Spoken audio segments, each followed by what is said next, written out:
കൊല്ലം കരുനാഗപ്പള്ളിയിൽ ഭാര്യയെ ഭർത്താവ് കുത്തിപ്പരിക്കേൽപ്പിച്ചു. കരുനാഗപ്പള്ളി കോഴിക്കോട് സ്വദേശിയായ 35 വയസ്സുള്ള ചിഞ്ചുവിനാണ് പരിക്കേറ്റത്. ചിഞ്ചുവിനെ ആക്രമിക്കുന്ന ദൃശ്യങ്ങൾ പുറത്തുവന്നു.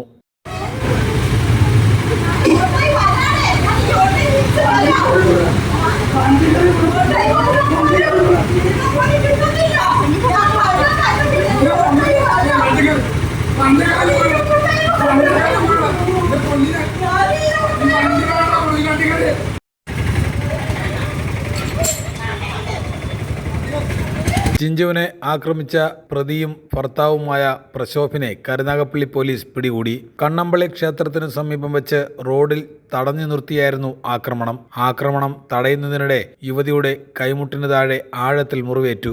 നേരത്തെ കുടുംബ പ്രശ്നങ്ങളെ തുടർന്ന് യുവതി ചവറ പോലീസിൽ പരാതി നൽകിയിരുന്നു. ഇതിന്റെ വൈരാഗ്യത്തിലായിരുന്നു ആക്രമണമെന്നാണ് പോലീസ് പറയുന്നത്.